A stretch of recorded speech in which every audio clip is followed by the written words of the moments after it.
Saudara-saudara yang kekasih dalam Tuhan, renungan kita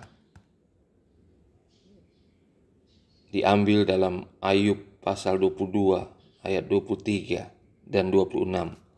Demikian firman Tuhan, katakan, apabila engkau bertobat kepada Yang Maha Kuasa dan merendahkan diri, apabila engkau menjauhkan kecurangan dari dalam kemahmu, maka sungguh-sungguh engkau akan bersenang-senang karena Yang Maha Kuasa dan akan menengadah kepada Allah.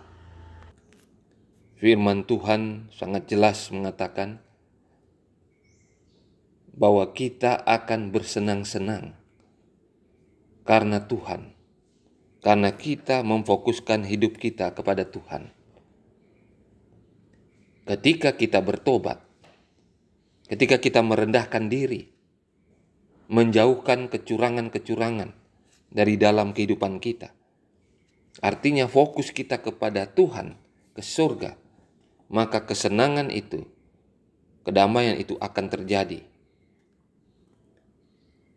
Di dalam komentar Roh Nubuat, dalam Testimonies for the Church, jilid yang pertama halaman 289,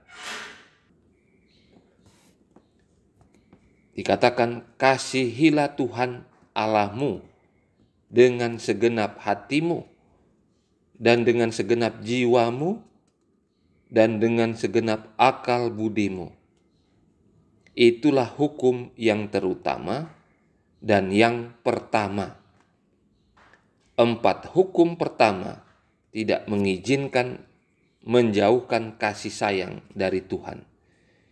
Juga tidak diizinkan untuk membagi atau berbagi kesenangan tertinggi kita di dalam Tuhan, di dalam Dia. Apapun yang memisahkan kasih dan menghilangkan kasih tertinggi dari jiwa kepada Tuhan menjadi bentuk berhala. Hati duniawi kita akan melekat pada berhala-berhala kita dan berusaha untuk membawanya. Tetapi kita tidak dapat maju sampai kita menyingkirkannya, karena hal itu memisahkan kita dari Allah.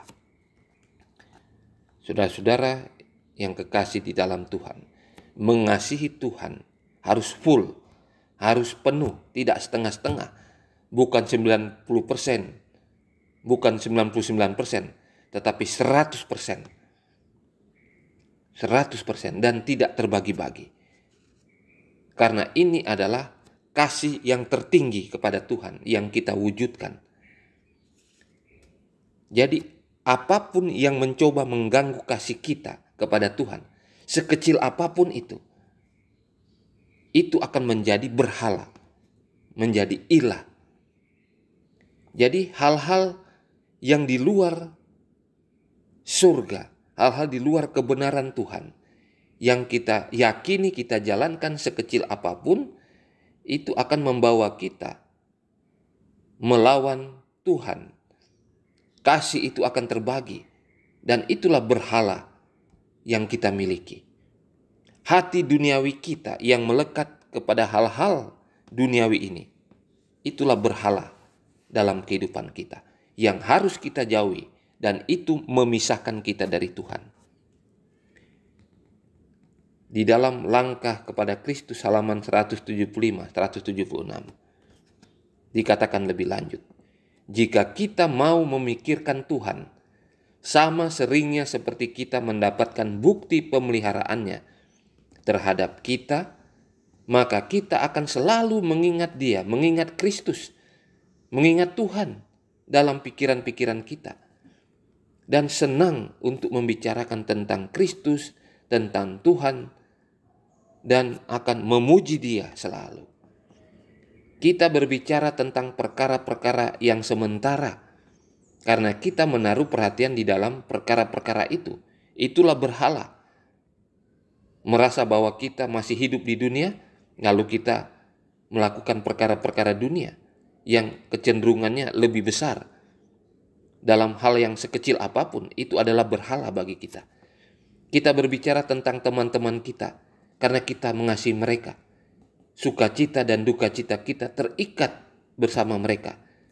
Namun kita memiliki alasan yang lebih besar dan tak terbatas untuk mengasihi Tuhan lebih daripada kita mengasihi sahabat-sahabat kita di bumi. Hendaknya menjadi hal yang paling wajar di dunia ini untuk menjadikan Yesus Kristus Tuhan sebagai yang pertama dalam semua pikiran kita, untuk membicarakan tentang kebaikannya dan menceritakan kuasanya.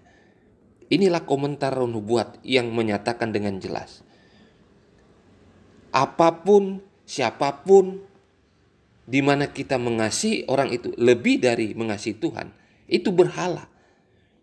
Jadi 100% mengasihi Tuhan tidak terbagi-bagi. Kita tidak mengasihi orang lain lebih dari Tuhan. Tidak mengasihi perkara-perkara dunia lebih dari Tuhan.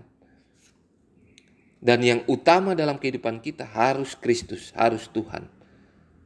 Dan itu merupakan kesenangan kita. Itulah kasih yang tertinggi kepada Tuhan. Sekecil apapun kita mengasihi dunia ini, fokus kepada dunia ini, kepada mamon, maka itu berhala. Kita menjadikan Tuhan itu dua di dalam penyembahan kita. Dan itu bukan kasih kita kepada Tuhan. Kasih yang tertinggi kepada Tuhan sekali lagi tidak terbagi-bagi. 100% harus kepada Tuhan. Dan itu nyata dalam kehidupan, dalam kata-kata, perbuatan, dan angan-angan hati pikiran kita. Inilah pelajaran kita, renungan kita pada pagi hari ini. Tuhan memberkati kita.